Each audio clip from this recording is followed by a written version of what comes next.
This compulsory education is murder of all soft skills in this country. And the guy looks like an illiterate, he can't read and write, but he's like magical with his geometry. This is India's USP. We are still in the pole position. But will we get our engine started or will we sit there only?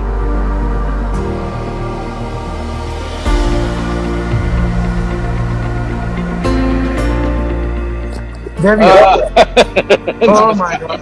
I think with the lockdown, I think all the technologies are going to improve in the next few months. We didn't have, we had the cyclone, we didn't have internet for over 1.5 weeks.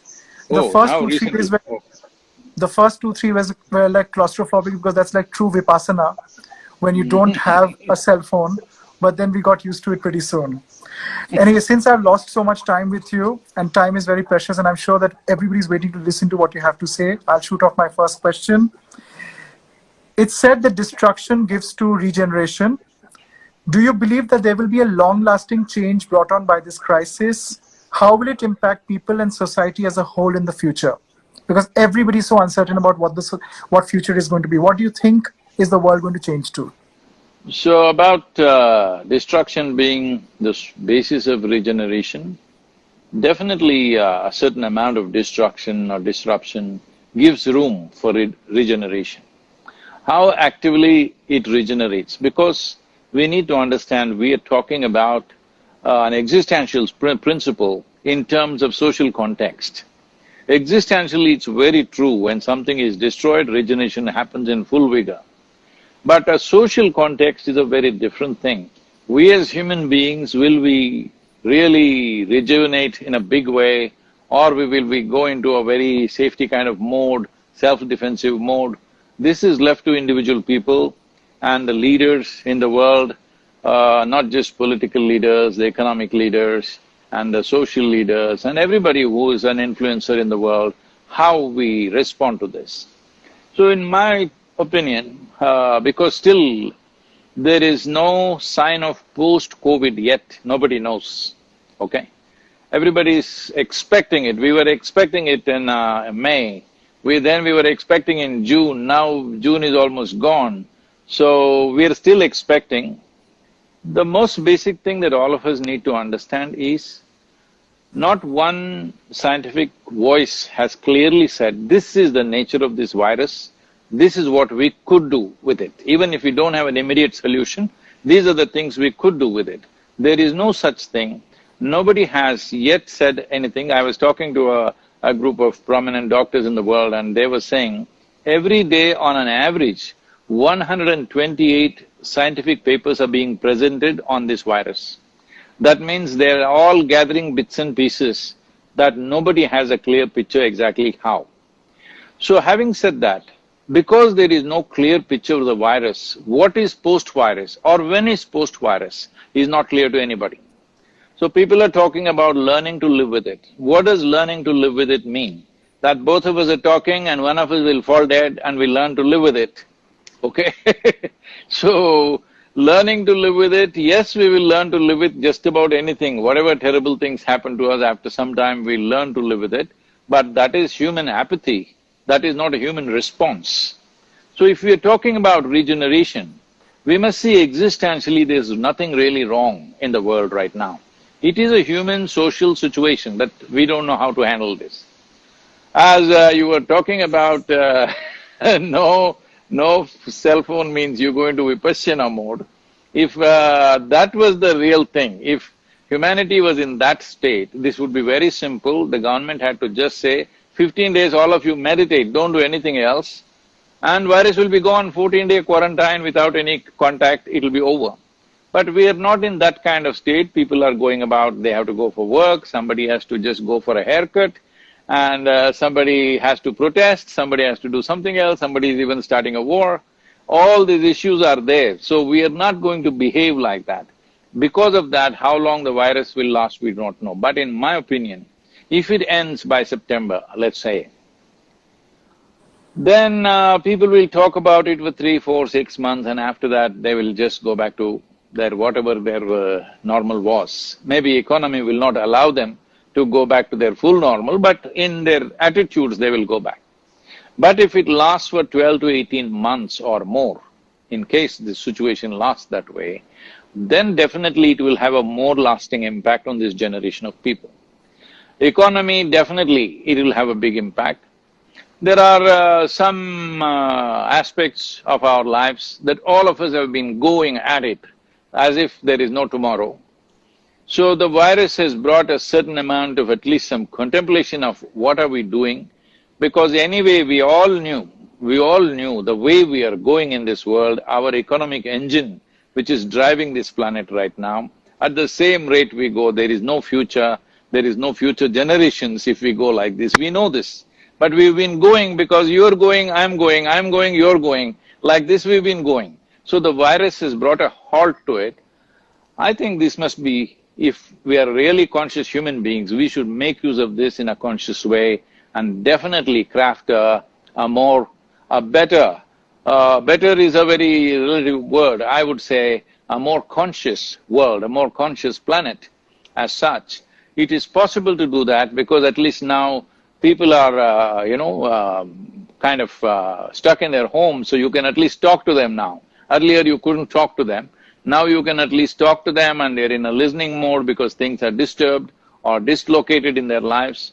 So, if it lasts long enough, I think that rethinking will come, but if it goes off by September, I think people will just get back to their normal stuff very quickly.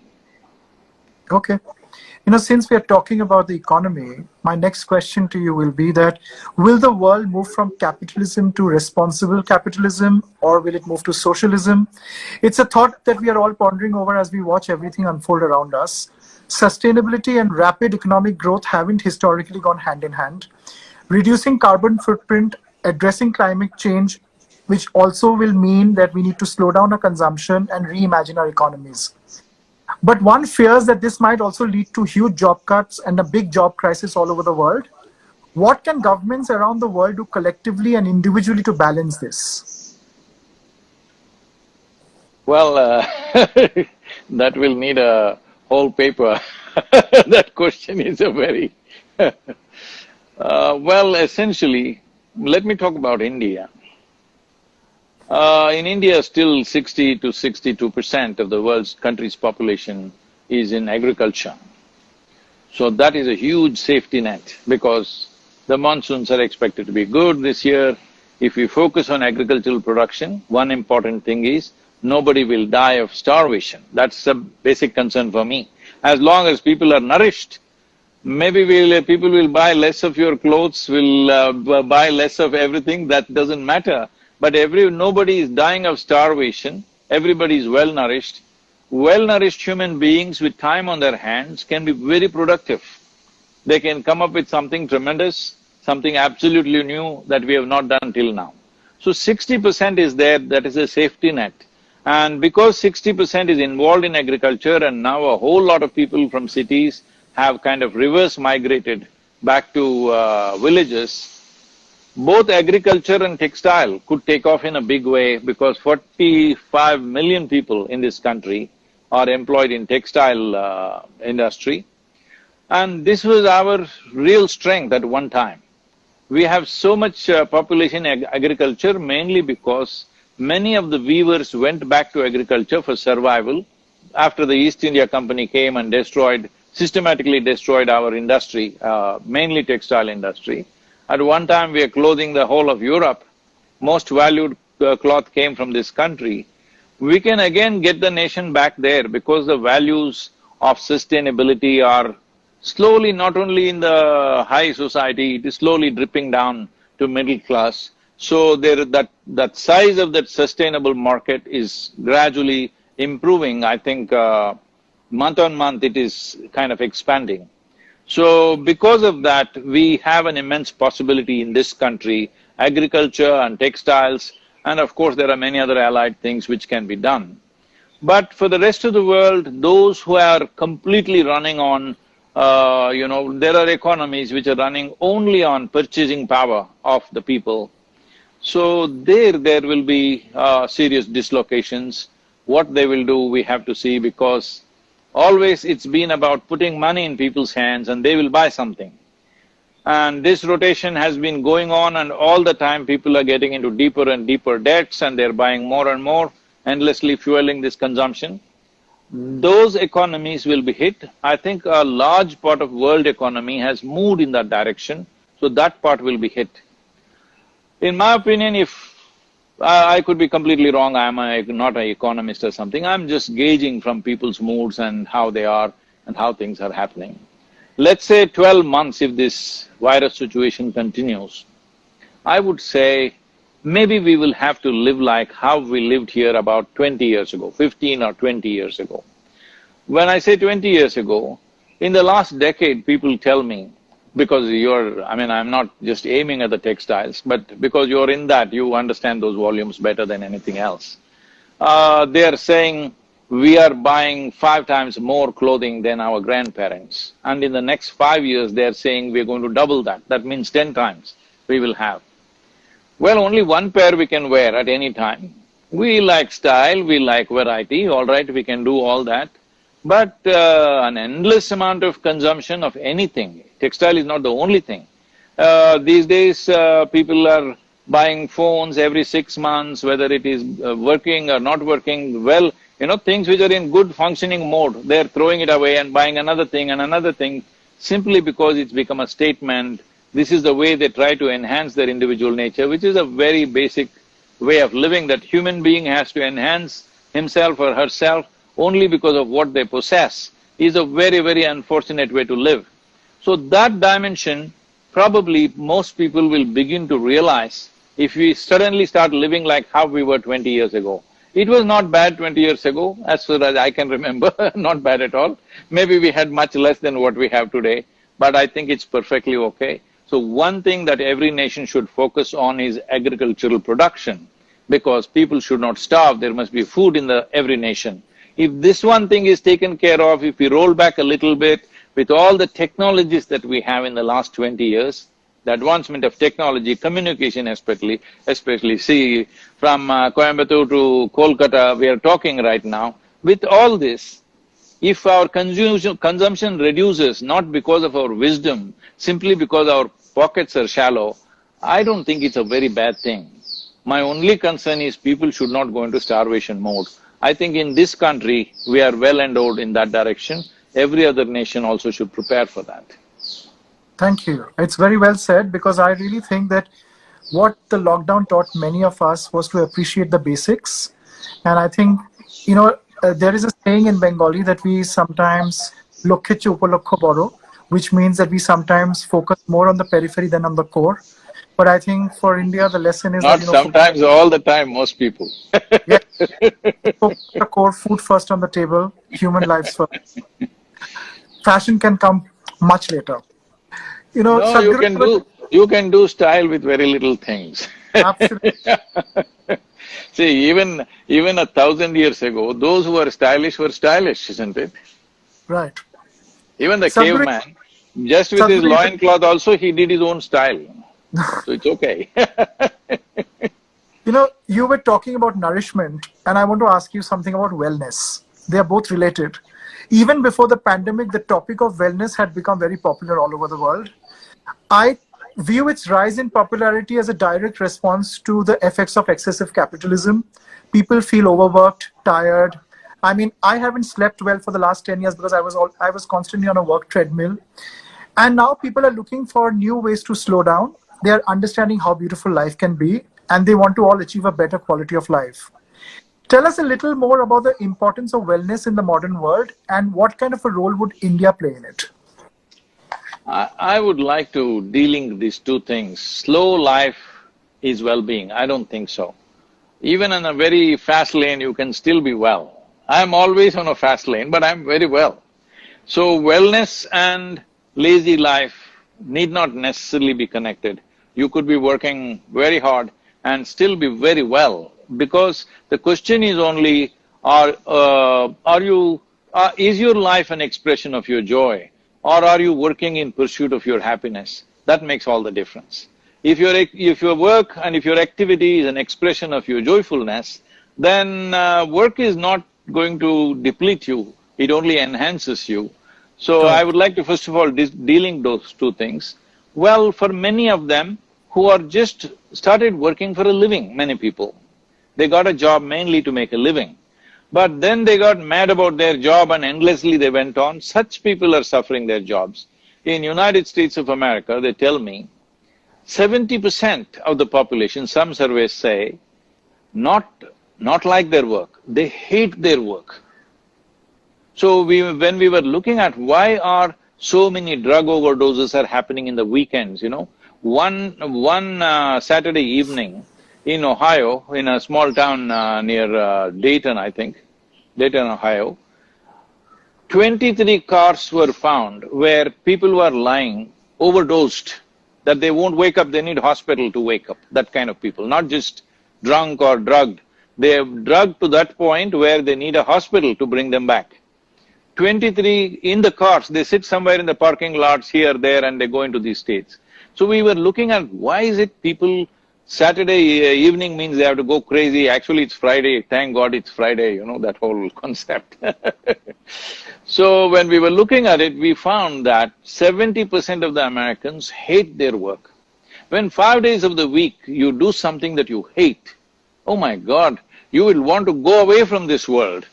So in a way, a drug or excessive alcohol, all these are a way of going away from this world. Weekend is not a rest time. Weekend is a way to obliterate yourself, because 5 days of the week you're doing something that you don't care for. So this is a time for people to realize that how precious this life is, because as you sit here, as it is ticking off moment to moment, it's not a second or a minute that's going away, it's your life that is ticking away. When you realize this, and this is very important in this culture, we always, from childhood, we always made people conscious that this is mortal life. You are mortal, that means you're on a limited lease of time. If you understand this every moment, at least making use of this lockdown, if people understand we are mortal, we have very little time to live, as we sit here, our life is just ticking away. If we know this, I think naturally people will do what matters most to them. If every human being is doing what really, really matters to that human being, I think we have a beautiful world. Absolutely. I think it's also time for everybody to reprioritize, because I see the same thing in the business that I'm in, that a lot of people are so unhappy doing what they want to do, and I think they need to be aligned back to what they really want from their life. Anyway, coming back to fashion and beauty, the fashion and the beauty industry for the longest time have preyed on people's insecurities to increase their bank balance. We are constantly telling people to become better versions of themselves, sometimes so much so that we alienate people from who they really are. We are constantly trying to make them look different from who they are, change their personalities. I don't personally think it's a very sustainable business model. I've said this in many interviews. I just want to ask you, what are your thoughts on the fashion and the beauty industry, and how do you think that fashion and beauty together can contribute to a much more sustainable and a positive dialogue that's going to create wellness in society? By fashion you mean just clothes, accessories and stuff, not cosmetic surgery, right? Everything, sir. Fashion and beauty together. Including cosmetic surgeries. Cosmetic surgery, in many ways, when you look at clothing, I think that sometimes the fashion industry, what we do is we are constantly trying people to adapt to newer clothing that they're not comfortable with. I might not say it's a cosmetic change, but it definitely is a change. So I wanted to ask you, how is it that we can realign people to who they really are, still create a business and create more wellness and less anxiety in the world? I was talking to a very senior lawyer in the United States. She's a vice president in the company, and this company is the second largest law firm in the United States. It's a very senior position. But she's only in her late 40s, a brilliant lawyer. But I was staying with them and I just saw how she has to get ready in the morning, walk up and down, take calls on high heels and tight clothes and struggling. I said, isn't it so hard to be a woman? Why have you made it so extremely hard to be a woman?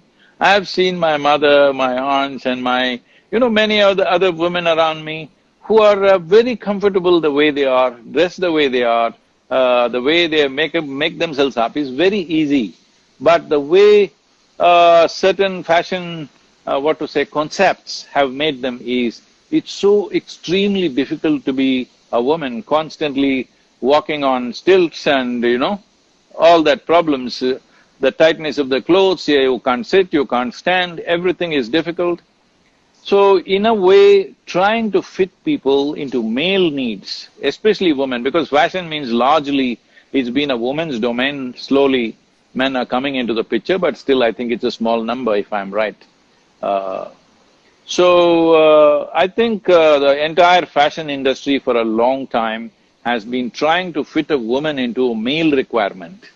I think you should fit a woman into a woman's requirement of what she wants to be, rather than how a man wants her to look.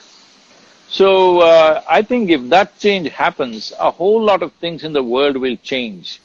And if a woman dresses the way it is comfortable and nice for her, rather than how it is nice for a man to look at, if that is done, I think many things about how women will come out in the society, how they will function, they will succeed in various aspects of life, all these things could change significantly if only women's fashion is not defined by male requirements. Well, men's fashion, I don't think it is defined by women's requirement. I think it's largely by the male requirement, so I don't think there's any change needed there. But above all, being comfortable with what you wear, and just everybody has, even a bird grows colored feathers to make itself attractive. So it is the nature of lives on this planet to wanting to look better than what it is, little enhancement of who they are. It's perfectly fine, it's not something for me to comment upon. But going overboard in terms of killing all your comfort, your well-being, everything just to look in a particular way, I think this has to go. I think you've done a lot in this direction to bring back, organic clothing, where naturally the comfort in this kind of tropical nation, organic clothing is so very comfortable. Most people don't know what that is, and hope right now this, people are protesting against the Chinese polyester. So with this, I hope little more handlooms and organic cottons and silks in this country will grow, because it looks like there's going to be a big movement in that direction. So the comfort of being in a cloth that's been produced with care, with a certain involvement more than anything. Somebody who loves to do it does it. I am not saying the cloth will be dripping with his love or what, that's not the point. The point is, what human beings have contributed to must come to you and stay close to you, not something that just falls out of a machine like that. That mass production idea has gone into textiles, started with Manchester, and it's okay if you're producing steel nuggets, you can mass produce, but clothing, which is so intimate to a human being, must be hand-produced as much as possible, if not completely. Education must become a designer, Right now we have mass education like a extruder, it is dropping children out in one shape. Whatever happens to that individual, it doesn't matter, you got him into the shape that you want. So, fashion should not be in that context, that you got somebody into the shape that you want. No, it must be the way it'll enhance that person, at the same time enhance not just in appearance, in comfort, in well-being, in every sense it should enhance that person. Thank you. In fashion, we have a new movement that's coming up, which is called the female gaze. You're so right, because fashion has been dominated by male designers for the longest time. But right now, spectacular pieces of women's wear is being created by women designers. In fact, in my company, 90% of the women, 90% of the people who are holding top position are women.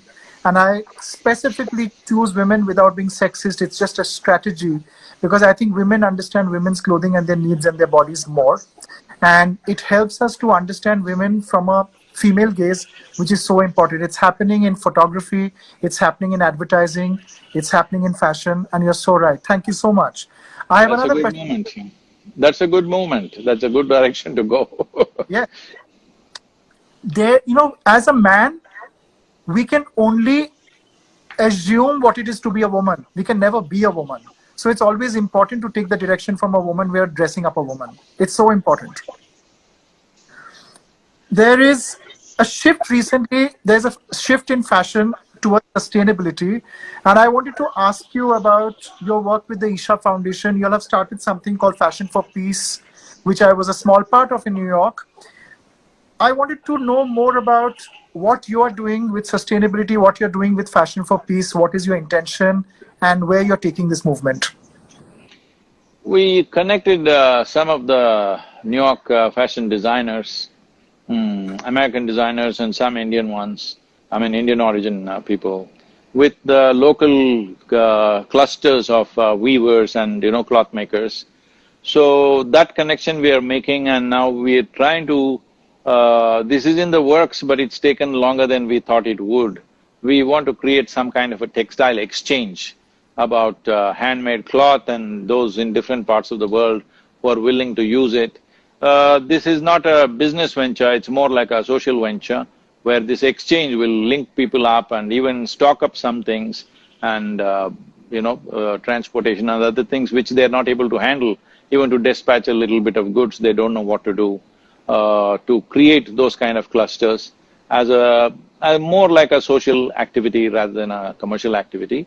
But I feel apart from us, somebody must take it up as a commercial activity, then only it will become much larger. We are doing it more as a setting up a model for people to do it in much bigger scale. On the social level, we cannot scale up because there is no profit margin, so scaling up becomes a difficult process for us. That's what we're right now at. Thank you. I want to ask you another question.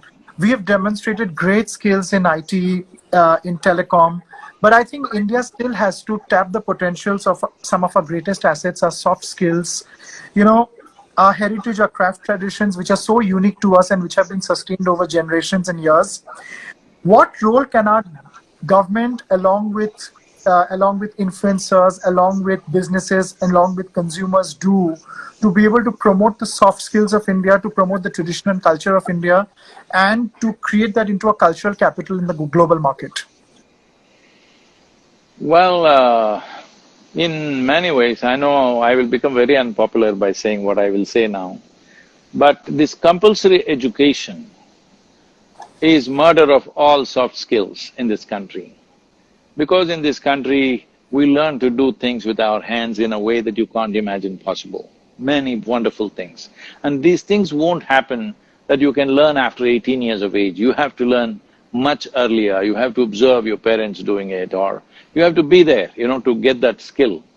I will tell you, my families, my relatives, many of them are very much involved in silk weaving and silk printing in Bangalore, Mysore, that region. And we've also been silk cultivators, mulberry cultivators and all that in our families. So at one point, because I was determined not to qualify for anything in the university, I was just doing literature and just having my time. So my father thought I must get into some business because I'm not getting educated properly. So he sent me, why don't you go and see the silk industry that my uncle is one of the leading business people at that time in Bangalore, so why don't you go and see? I went there and I thought I'll just see. I was not thinking of getting into the industry, but I thought let me go and see. I went there and this guy was sitting there and he's just weaving a silk saree. And he doesn't have a diagram, definitely no computer, nothing. Like magic, he's just doing like this, and like that one flower comes up on the saree. And he's just going on doing like this, another flower comes up. Nothing is ever not aligned properly, perfect. Like today you can get those designs in computers, but in his mind it's all fixed and the guy looks like an illiterate, he can't read and write, but he's like magical with his geometry. The geometry is one thing that always kind of mind-boggled me, the geometry of the existence itself, the way it is. This guy has this sense of geometry, no education, no nothing, but so fantastic, almost miraculously these flowers keep coming up without a single flaw in them. So I just sat there looking at him for whole 3 days before he finished this saree, and it was so incredible watching this. So these kind of skills will not come by reading about it. You just have to immerse yourself in it, there is no other way. I think in our country, our idea of compulsory education needs to change.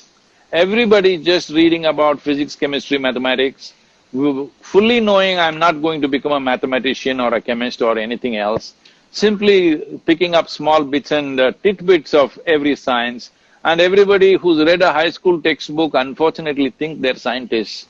Because you see the commentary that's going on the social media, they all think they are scientists because they read a high school textbook.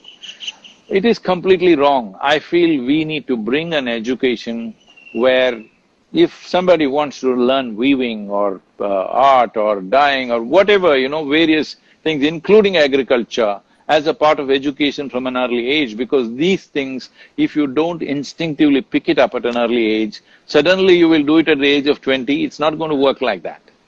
So, this so-called compulsory education, sending everybody to that British kind of education system, which was only designed to produce clerks for their Her Majesty's service, we are still doing the same education, destroying all these crafts. Above all, the biggest concern is, we have made some small surveys, and we found that not even 2% of the farmers are able to encourage their children to go into farming, next generation. So in another 20 years, we will have a serious situation where we don't know how to grow our food. So already we don't know how to weave our clothing, already we don't know how to weave a basket, already all these things have happened. So if soft skills have to come, our idea of education has to go through a thorough change.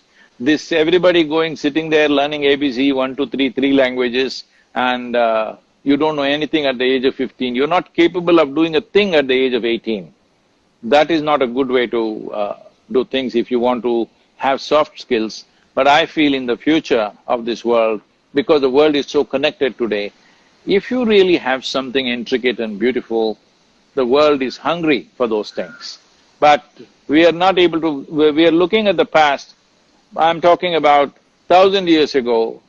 At that time, we were taking our goods all the way to Jerusalem, Damascus, Greece and all these places. Today, it should be so easy to do that with the transportation and the online communications we have.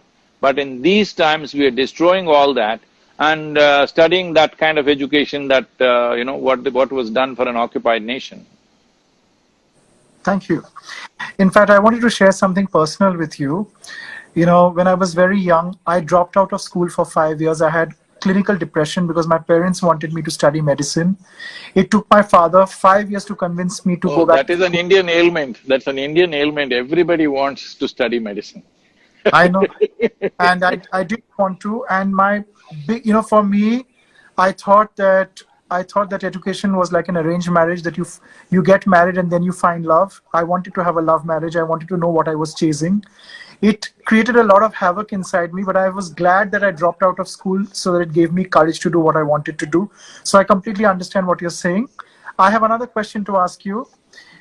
The American dream, which was chased by a lot of people all over the world, is on the verge of collapse.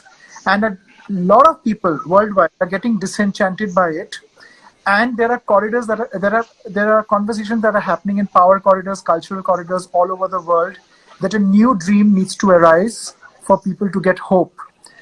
What do you think would India play a role in creating of that new dream? And is that role going to be big enough for India? Oh, the role is very big. The thing is, are we agile enough to get into that role?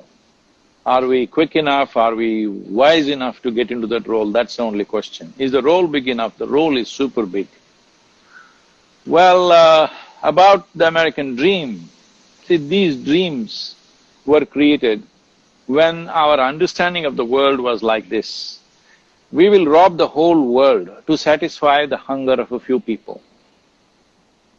So this is called imperialism. Imperialism essentially meant this.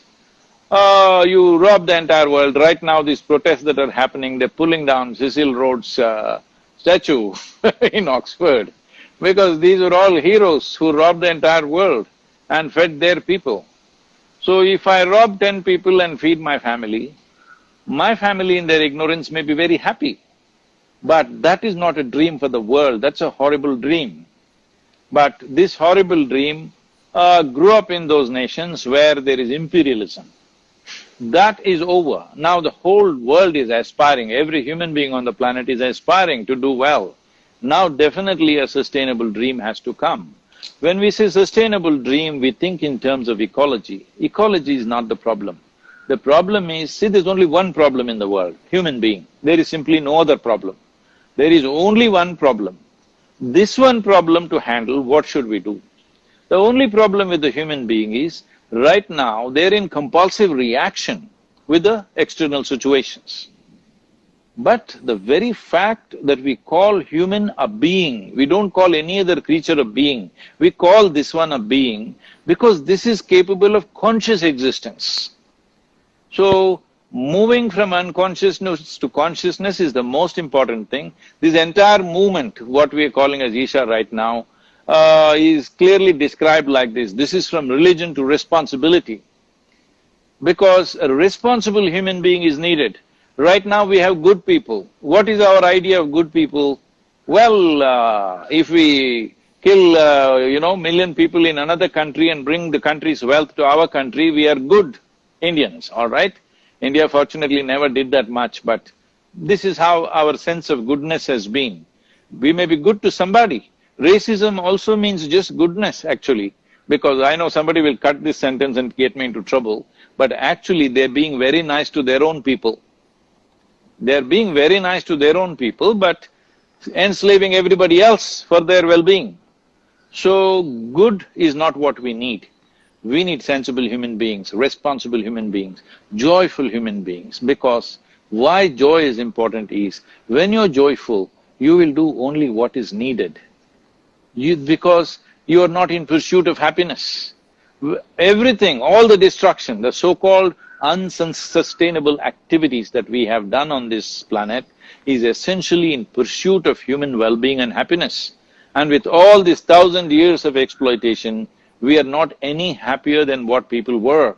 So just for human beings to understand, human experience is crafted from within us, not from outside of us. If this one thing gets across, this is India's USP. If we get this across, then naturally we can fill that space, and there are any amount of cultural strengths within us which, if we wait for another generation, may go away. We may already be depleting very rapidly. One more 50 years means it may be gone. We have to take that position now. We are still in the pole position in spite of all the neglect. We are still in the pole position. But will we get our engine started or will we sit there only? Because I have seen Formula One races where in the pole position the car didn't start. What do you do with that? So this is a time where India has to be agile and get into that role, because we can contribute immensely, because this is the only nation which is not formed on the basis of sameness, of race, religion, language, ethnicity. We never thought of life in terms of sameness, that all of us who worship the same God, all of us should wear the same stuff, all of us should speak the same language. It never occurred to us. Every few kilometers you drive, people think different, feel different, look different, eat different, everything different.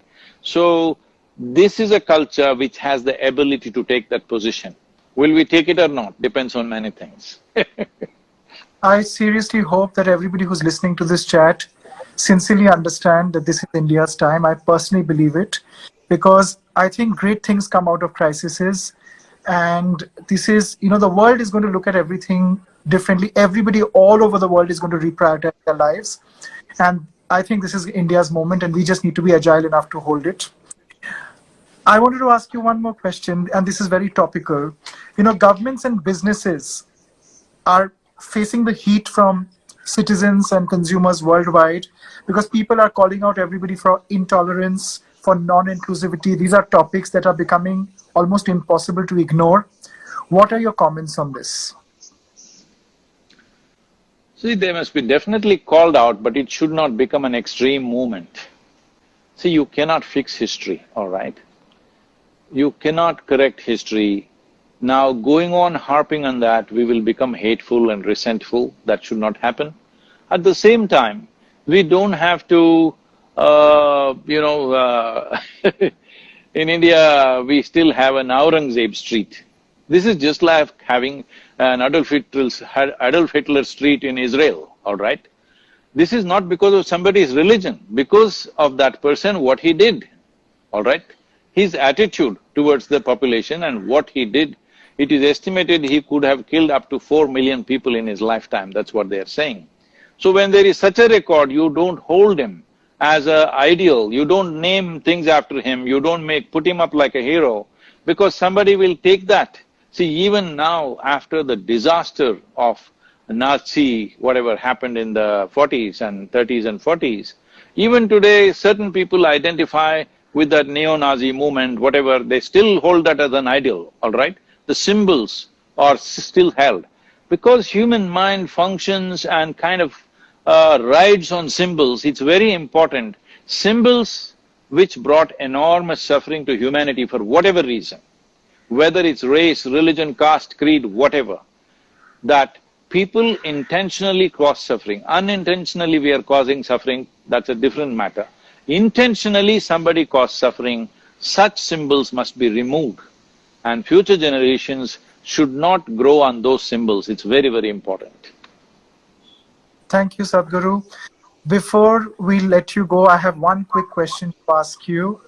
You know, the Indian Ayurveda has been so important for our wellness. And anybody that you ask, everybody is saying that do your best to keep yourself fit and agile, improve your immunity. What would you suggest is a good lockdown diet, and what are things that people can incorporate, which are basic things in their home to increase their immunity system? Right now, Sabya, there is a group of doctors from Rutgers University, Indiana, Harvard, Florida University, from various other universities come together and they studied, they made an elaborate study, this is one of the largest studies ever that's happened, of what happens with inner engineering practices. One aspect I'm speaking, not the others, one aspect is it triggers and activates 230 genes in your body which are directly concerned with your immune system. So, we know this very well, but today we have data for this. So one important thing is everybody should bring in a simple internal practice like a Kriya, something, we are offering this online free of cost for everybody, there's something called a Simha Kriya. In 6 weeks' time, if you have some kind of parameters to measure, you will distinctly see your immune system is much more elevated and acting on a much better level. So apart from that, in Indian diet, I think you are a Bengali, you are too much on mustard, huh? Yes, we do. A lot of mustard. Mustard is also good, turmeric is very good. If you eat, this is the time of mangoes, already they've ripened, but raw mangoes, amla, there are many other things, we can make a list and throw it out to people, already we are doing it in some level.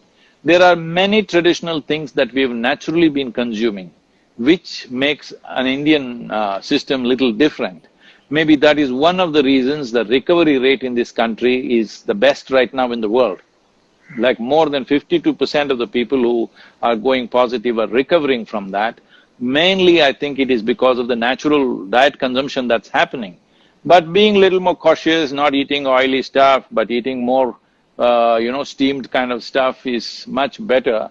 But I can't tell people what to eat. They're at home, out of their frustrations, they must be eating pav, bhaji and what is it? What is that? Vada something in Mumbai, no, what is it? Vada pav. Okay. So you can't stop them from that, they will fry chilies and eat, it's okay.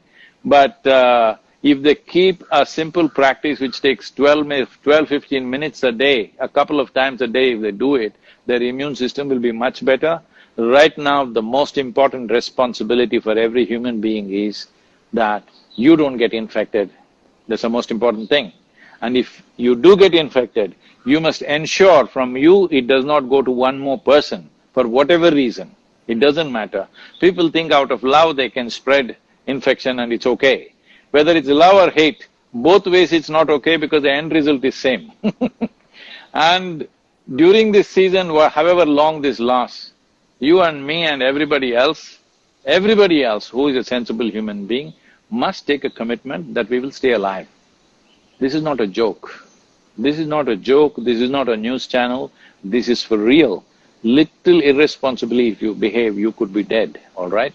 So it's very important in this entire period, everybody should take this commitment, no matter what, I will stay alive, because that is the most important thing.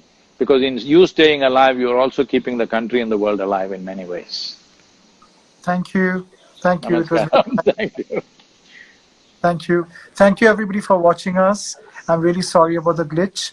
So that was Sadhguru for you and Sabyasachi on the L Instagram handle. Good evening and take care. Namaskaram. I don't know why I'm on the fashion channel. Thank you. Thank you.